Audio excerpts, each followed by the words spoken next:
भारत सरकार रेलवे मंत्रालय की पहल पर बाबा साहेब डॉक्टर अंबेडकर जी की करुणा के सागर गौतम बुद्ध एवं बौद्ध धर्म से जुड़े भारतीय तीर्थ स्थलों के दर्शन करने हेतु आईआरसीटीसी रेलवे मंत्रालय ने एक विशेष टूर विशेष रेलगाड़ी द्वारा आयोजित किया जा रहा है, जिसका नामकरण डॉक्टर अंबेडकर यात्रा भारत गौरव टूरिस्ट ट्रेन रखा गया है।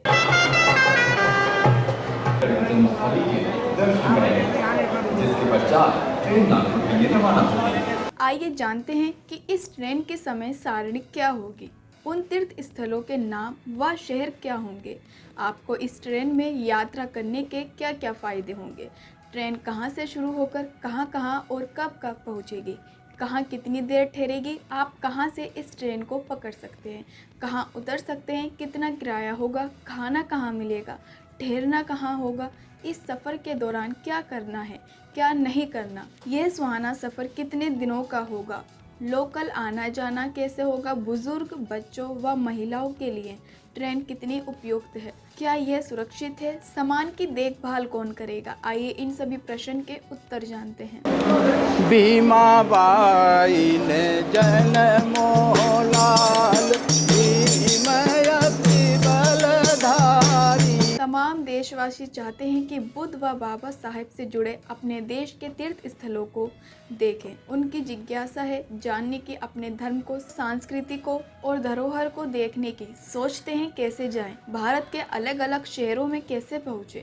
एक तीर्थ स्थल पर जाएं तो दूसरा छूट जाता है, लेकिन अब आईआरसीटीसी और रेलवे मंत्रालय भारत सरकार ने देशवासियों की भावनाओं को समझते हुए डॉक्टर अंबेडकर यात्रा भारत गौरव टूरिस्ट ट्रेन चलाकर इन जिज्ञासाओं व उलझनों का लगभग निपटारा करने का प्रयास किया है। ये भारत गौरव में यात्रा के वो मुसाफिर हैं जो साथ चलने आए। आईआरसीटीसी ने भारत गौरव डॉक्टर अंबेडकर यात्रा नामक ट्रेन चलाने जा रही है। ये ट्रेन दिनांक 16 अप्रैल 2025 को शाम 4 बजे ये विशेष रेलगाड़ी दिल्ली के सफदरगंज रेलवे स्टेशन से बाबा साहेब की जन्मस्थली महू मध्य प्रदेश, जिसे अब डॉक्टर अंबेडकर जिले के नाम से भी जाना जाता है। इस ट्रेन में आप अपनी यात्रा दिल्ली के अलावा उत्तर प्रदेश के मथुरा व आगरा कैंट स्टेशन से भी प्रारंभ कर सकते हैं। यह ट्रेन शाम को 6 बजे मथुरा जंक्शन पहुंचेगी और वहां से तीर्थ यात्रियों को लेकर अगले स्टेशन आगरा कैंट पहुंचेगी। लोगों का उत्साह बता रहा है कि ये यात्रा कितनी सुगम होने वाली है, कितनी यादगार होने वाली है, और मैं दिखा दूं कि ये यादगार यात्रा। इस ट्रेन का ठहराव मथुरा में मात्र 5 मिनट का होगा। उसके बाद यह ट्रेन आगरा कैंट शाम 6:45 बजे 16 अप्रैल 2025 को पहुंचेगी।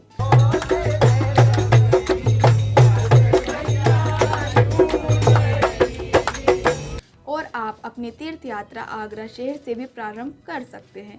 इस ट्रेन में यात्रा प्रारंभ करने के लिए 3 शहरों से चढ़ने की अनुमति होगी। पहले दिल्ली सफदरगंज से शाम 4 बजे, दूसरा मथुरा जंक्शन से शाम 6 बजे और तीसरा आगरा कैंट शाम को 6:45 पर। इन 3 स्टेशन के बाद ये train non stop Mhow Madhya Pradesh doctor Ambedkar जिले के लिए रवाना होगी, जिसमें किसी भी यात्री को चढ़ने उतरने की अनुमति इसलिए नहीं होगी क्योंकि आगरा के बाद ये ट्रेन कहीं नहीं रुकेगी। ट्रेन में यात्रा शुरू करते ही आपका सत्कार आईआरसीटीसी के कर्मचारी द्वारा किया जाएगा और भव्य कार्यक्रम के साथ इस ट्रेन के प्रारंभ होते समय किसी विशिष्ट व्यक्ति द्वारा हरी झंडी दिखाकर रवाना किया जाएगा।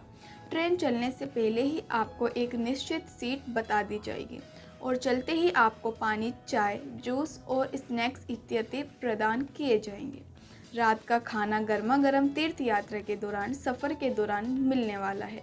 अगले दिन 17 अप्रैल 2025 प्रातः 8 बजे चलो उठो सवेरा हो गया, मेरे भारत का संविधान लिख दिया बाबा ने। यह गौरवशाली यात्रा बाबा साहेब की जन्मस्थली महू मध्य प्रदेश पहुंचेगी। ट्रेन के ठहराव से पहले आपको समय से लजीज नाश्ता परोसा जाएगा। महू स्टेशन पर आपके लिए बस इंतज़ार कर रही होगी। बसों द्वारा आपको आपके होटल तक ले जाया जाएगा। जिसका इंतज़ाम IRCTC ने पहले से ही कर रखा है। इन होटलों में सारी आपकी सुख सुविधाएं उपलब्ध होंगी, जिसमें एक कमरे में 3 व्यक्तियों के रहने की सुविधा होगी। प्रथम तीर्थ स्थल पर पहुंचने के बाद आप बाबा साहेब की जन्मस्थली के दर्शन करें। वहीं पर ही प्रदर्शन उपरांत आपके लिए दोपहर के भोजन लंच की व्यवस्था IRCTC द्वारा की गई है। आप अपने महामानव डॉक्टर अंबेडकर की मूर्ति पर पुष्पांजलि अर्पित कर अपने आप को गौरवान्वित महसूस करेंगे और भोजन पश्चात आप बस द्वारा वापस ट्रेन में सवार होकर अगले तीर्थ स्थल हेतु नागपुर के लिए प्रस्थान करेंगे। यहाँ प्रत्येक व्यक्ति को एक सीट पहले से ही रेलवे द्वारा प्रदान की गई है। अपनी सीट पर आते ही आराम करें। नागपुर दीक्षा भूमि पहुँचते पहुँचते IRCTC कर्मचारियों द्वारा बनाया गया रात्रि भोज आपके लिए तैयार रहेगा। भोजन करने के पश्चात सुखद नींद के लिए शानदार बिस्तर ट्रेन के अंदर आपका इंतजार कर रहा होगा। महू बाबा साहेब की जन्म भूमि की यादों को समझते समझते मीठी नींद लेते लेते सपनों के साथ अगले गंतव्य के लिए आपकी यात्रा शुरू हो चुकी होगी।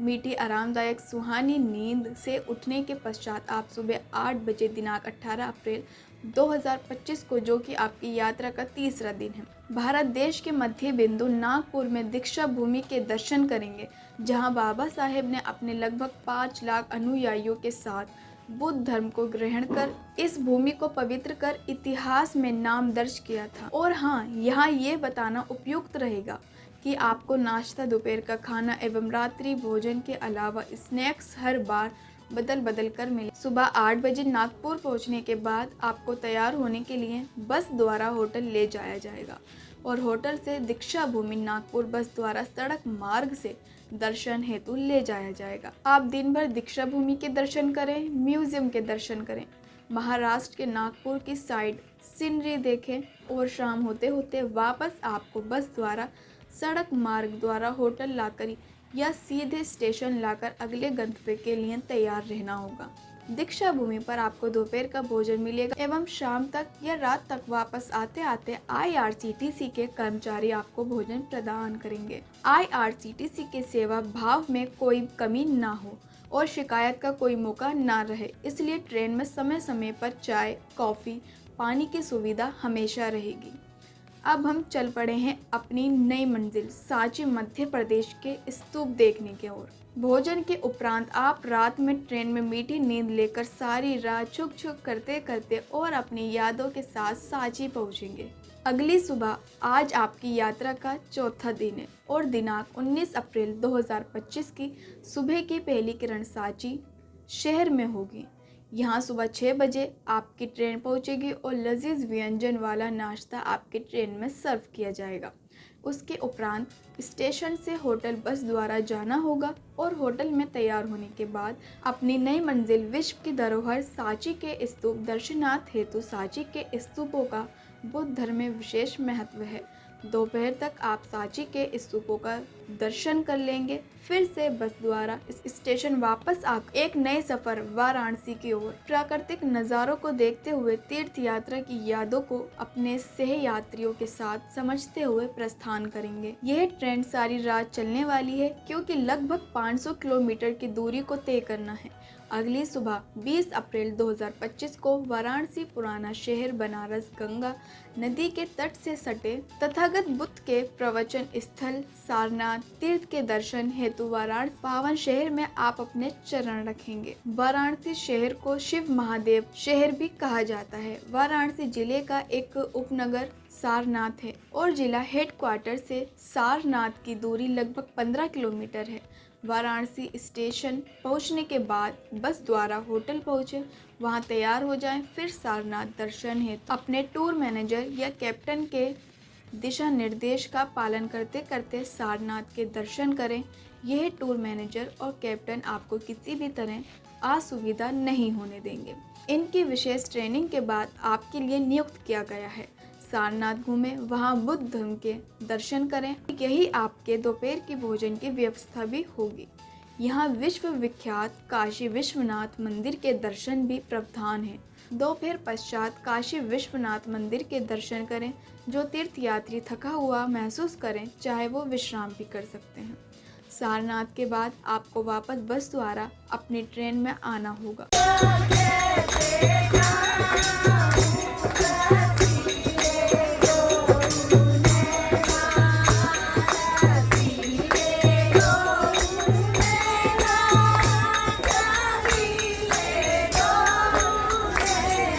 इस यात्रा के छठे दिन दिनांक 21 अप्रैल 2025 की सुबह आप बुद्ध की धरती बिहार राज्य के गया शहर की पावन धरती पर होंगे, जहां शानदार गर्मा गर्म नाश्ते के साथ आपका स्वागत किया जाएगा। ट्रेन में नाश्ता लेने के बाद आप नित्य क्रम व कपड़े बदलने के लिए होटल पहुंचेंगे। सड़क मार्ग बस द्वारा शानदार वस्त्र पहनकर तैयार होकर बोध गया तीर्थ हेतु प्रस्थान कीजिए, जहां आप महाबोधि विहार के भव्य प्रदर्शन कर अपने जीवन को करुणाशील प्रज्ञा के रास्ते पर चलने की शपथ लेकर अपने जीवन को नई ऊर्जा से भर दें। बोध गया में अनेकों बुद्ध विहारों के दर्शन करने को मिलेंगे। तथागत बुद्ध को याद करते करते शेष जीवन उनके शिक्षाओं का अनुसरण कर जीने की प्रतिज्ञा लेकर अपने भी जीवन को महान बनाएं, विचारों को महान बनाएं, करुणाशील प्रज्ञा का भाव जागृत कर बुद्ध की तरह ज्ञान प्राप्त करने का संकल्प लेकर अपने जीवन को चरितार्थ करें। दोपहर भोजन की व्यवस्था यहीं बोध गया बुद्ध विहार पर रहेगी और शाम होते होते इस महत्वपूर्ण तीर्थ को अपनी यादों में संजोकर आपको विश्राम हेतु अपने होटल में वापस लौटना होगा। इसी होटल में आपकी रात्रि भोजन का भी प्रबंध रहेगा। रात में विश्राम करें और अगली सुबह एक नए गंतव्य के लिए राजगीर के लिए प्रस्थान कर नई ऊर्जा से भर जाएं। रात्रि विश्राम के बाद यही होटल में स्वादिष्ट नाश्ता आपका इंतज़ार कर रहा होगा। यहाँ से अपनी अपनी बसों में क्रमानुसार बैठकर सड़क मार्ग से राजगीर के लिए प्रस्थान करेंगे।